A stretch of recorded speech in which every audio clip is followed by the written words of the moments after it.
Hello, नमस्कार, आदाब। मैं सुधीर शुक्ला आपके अपने चैनल ओनली फॉर यू पे आपका स्वागत करता हूं। उम्मीद करता हूं कि आप लोग स्वस्थ होंगे, सुरक्षित होंगे और सरकारी निर्देशों का पालन कर रहे होंगे। तो हमारी जो ज्योग्राफी की सीरीज चल रही है उसी को हम लोग कंटिन्यू करेंगे। और ज्योग्राफी के जो कुछ इंडियन ज्योग्राफी के जो टॉपिक हैं और कुछ टॉपिक ऐसे हैं ज्योग्राफी के जो इन्वायरमेंट के साथ डील करते हैं, उसी में एक बहुत इंपॉर्टेंट टॉपिक है जैव मंडल आरक्षित क्षेत्र, यानी कि बायोस्फीयर रिजर्व इसको बोलते हैं। और जो बायोस्फीयर रिजर्व है एक पूरा कॉन्सेप्ट है, ये इसके दो हमको मिलेंगे, दो पार्ट में वीडियो मिलेगा। तो पहला क्या है ये कि इसकी डिफिनेशन क्या होती है बायोस्फीयर रिजर्व की। तो ये संपूर्ण पारिस्थितिक तंत्र को, जो इन्वायरमेंट है उसको बचाने के लिए, संरक्षित करने के लिए जैव मंडल आरक्षित क्षेत्र की स्थापना की जाती है। यहाँ पे आनुवांशिक विविधता यानी कि जेनेटिक जो उनकी जो डाइवर्सिटी उसको बचाने के लिए वाले ऐसे बहुउद्देशीय संरक्षित क्षेत्र हैं। यहाँ पौधों, जीव जंतुओं, सूक्ष्म जीवों को उनके प्राकृतिक मतलब नेचुरल हैबिटेट में संरक्षित करने का प्रयास किया जाता है। ठीक है ना। तो संपूर्ण पारिस्थितिक तंत्र को संरक्षित करने के लिए जैव मंडल आरक्षित क्षेत्र की स्थापना की जाती है। यह क्षेत्र आनुवांशिक विविधता बनाए रखने वाले ऐसे बहुउद्देशीय संरक्षित क्षेत्र हैं जहाँ पौधों, जीव जंतुओं, सूक्ष्म जीवों को उनके प्राकृतिक परिवेश में संरक्षित करने का प्रयास किया जाता है।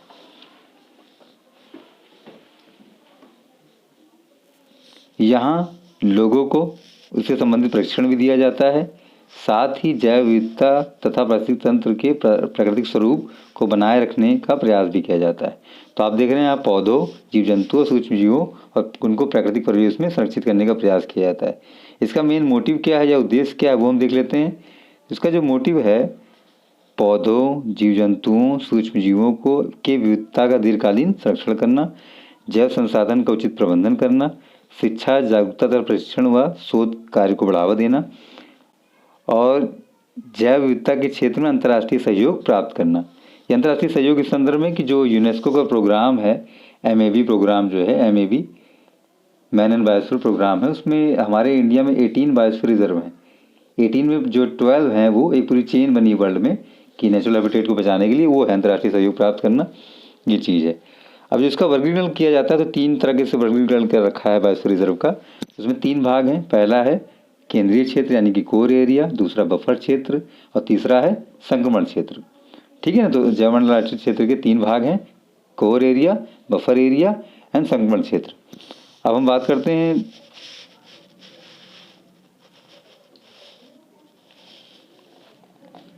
कि उसका जो इंटरनल स्ट्रक्चर होता है बायोस्फीयर रिजर्व का वो कैसा होता है। तो आप देख सकते हो कि यहाँ पे एक M जो है यहाँ पे, तो M जो है मॉनिटरिंग का एरिया है। तो ये जो हमारा आप देख रहे हैं पहला क्या कोर एरिया, ये कोर एरिया है, ये बीच में उसके बाद बफर एरिया है और तीसरा है हमारा संक्रमण क्षेत्र। ठीक है, आप एरो देख लेंगे, इसको बहुत ध्यान से देखिए पॉज करके। Core area, buffer area, transitional area और ये देखिए मानव अधिवास यानी बस्तियाँ हैं यहाँ पे, ये चीज़ है। अब आप देखते हैं कि T है यहाँ पे, फिर E लिखा हुआ है, R लिखा हुआ है, फिर T है, S है, फिर इनकी जो एक शब्दावली है। तो पहले जो M है वो मॉनिटरिंग के लिए है, उसको देखा जाता है कैसे काम कर रहे हैं, किस तरह नहीं हो रहा है, कुछ चेंज हो रहा है, कुछ अगर हमने संरक्षण किया किस तरह चेंज हो रहा है ना, वो चीज़ हमको देखना है। फिर S से जो है हमारा रिसर्च के लिए है, S जो हमारा स्टडी और रिसर्च के लिए कर रखा है हम लोगों ने, ये S वाला पार्ट है। और इसमें ये भी होता है S वाले एरिया में कि जो मानव बस्तियाँ हैं वो भी इसी एरिया में होती हैं। और ई जो हम कार्यक्रम चलाए थे एजुकेशनल, जो मैंने कहा ना पहले प्रशिक्षण के लिए आया था, कार्यक्रम चलाए जाते हैं वो, क्योंकि यहाँ पे NGO से सहभागिता भी की जाती है, तो वो भी उनका भी योगदान रहता है NGO का, जिससे कम्युनिटी डेवलपमेंट होता है। और ऐसे सहभागिता T जो है टूरिज्म वाला पार्ट है, यहाँ पे एक जैसे कि टूरिस्ट रिजॉर्ट बना दिया गया, ये सब कार्यक्रम होता है। तो पहला कोर एरिया, फिर बफर एरिया और संक्रमण क्षेत्र और मानव अधिवास क्षेत्र। अब हम बात करते हैं जो कोर एरिया है। तो कोर एरिया जो होता है,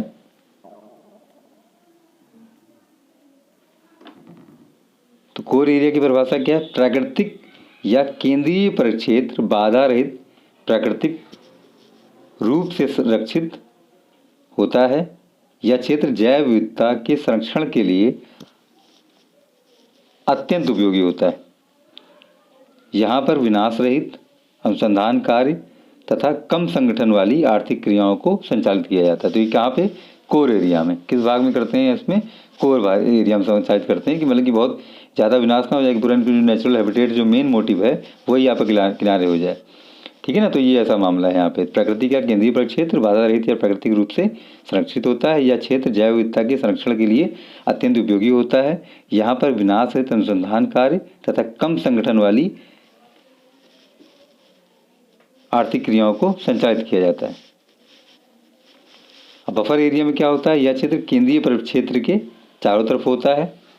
इसका उपयोग सहायक क्रियाओं जैसे पर्यावरण शिक्षा, मूल तथा प्राकृतिक प्रायोगिक अनुसंधान आदि के लिए किया जाता है। अब बात करते हैं सबसे लास्ट वाले एरिया की, जो संक्रमण क्षेत्र होता है, बाहर का एरिया, आउटर का। यहाँ जैवमंडल आरक्षित क्षेत्र का बाहरी भाग है जो बफर परिक्षेत्र के चारों ओर होता है। ये संक्रमण क्षेत्र कहलाता है। इस क्षेत्र में आरक्षित प्रबंधनों और स्थानीय लोगों के मध्य सामंजस्यपूर्ण सक्रिय सहभागिता चलती रहती है कि भाई आप भी देखो इसमें किस तरह बचाया गया था। कम्युनिटी का जो है बहुत बड़ा योगदान होता है। तो हम लोग इसको जो एक बार रिवाइज कर लेते हैं, क्योंकि सच्चा ज्ञान वही होता है जो एग्जामिनेशन हॉल में काम आता है।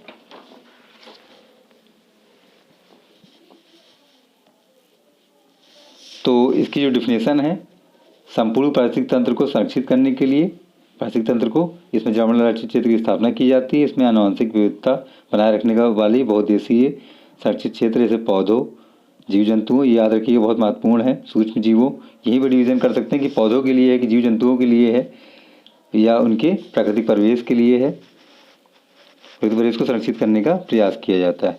यहाँ लोगों को इससे संबंधित प्रशिक्षण दिया जाता है। साथ ही जैव विविधता पारिस्थितिक तंत्र के प्राकृतिक स्वरूप को बनाए रखने का भी प्रयास किया जाता है। ये चीज़ है। इसका जो मोटिव है वो आप ध्यान रखिए। तो इसका जो मोटिव रहता है, पेड़ पौधों, जीव जंतुओं, सूक्ष्म जीवों और जीवों की विविधता और दीर्घकालीन संरक्षण करना, जैव संसाधन का उचित प्रबंधन करना, शिक्षा, जागरूकता तथा प्रशिक्षण और शोध कार्यक्रम को बढ़ावा देना, जैव विविधता के अंतर्राष्ट्रीय सहयोग प्राप्त करना। और जैवमंडल आरक्षित क्षेत्र का जो वर्गीकरण कर रखा गया है वो 3 भाग में कर रखा गया है। तो पहला है कोर एरिया, बफर एरिया और संक्रमण क्षेत्र। संक्रमण क्षेत्र तो हम देख लेते हैं पहले। तो पहला हमारा क्या है, जो इंटरनल स्ट्रक्चर है पहले बायोस्फीयर रिजर्व का, वो है पहले कोर एरिया, फिर बफर एरिया, फिर ट्रांजिशन जोन और मानव अधिवास या ह्यूमन सेटलमेंट जोन है इसमें। एम से क्या है इसमें, ये मॉनिटरिंग का पार्ट है। फिर एस से शोध या रिसर्च अनुसंधान यहाँ पे होता है। ई से एजुकेशनल प्रोग्राम और एस से सहभागितापूर्ण एरिया होता है। और टी से पर्यटन के लिए कार्यक्रम चलाए जाते हैं। और बात करते हैं कोर एरिया में, प्रकृति का केंद्रीय परिक्षेत्र बाधा रहित प्राकृतिक रूप से रक्षित होता है। यह क्षेत्र जैव विविधता के संरक्षण के लिए अत्यंत उपयोगी होता है। यहाँ पर विनाश रहित अनुसंधान कार्य तथा कम संगठन वाली आर्थिक क्रियाओं को संचालित किया जाता है। फिर बात करते हैं बफर एरिया की। यह क्षेत्र केंद्रीय परिक्षेत्र के चारों ओर घेरे रहता है। इसका उपयोग सहायक क्रियाओं जैसे पर्यावरण शिक्षा, मूल प्रायोगिक अनुसंधान आदि के लिए किया जाता है। अब बात करते हैं संक्रमण जोन की। यह जैवमंडल आरक्षित क्षेत्र का बाहरी भाग है, सबसे बाहरी भाग है, जो बफर परिक्षेत्र के चारों ओर से घिरे रहता है। यह संक्रमण क्षेत्र कहलाता है। इस क्षेत्र में आरक्षित प्रबंधनों स्थानीय लोगों के मध्य सामंजस्यपूर्ण सक्रिय सहभागिता संचालित की जाती है। अगले वीडियो में इसका पार्ट 2 मिलेगा हमको। आपको पार्ट 2 मिलेगा। तो उसमें हम देखेंगे जो इंडिया में 18 बायोस्फीयर रिजर्व हैं और उसमें कितने जो हैं यूनेस्को के मैप प्रोग्राम में शामिल हैं।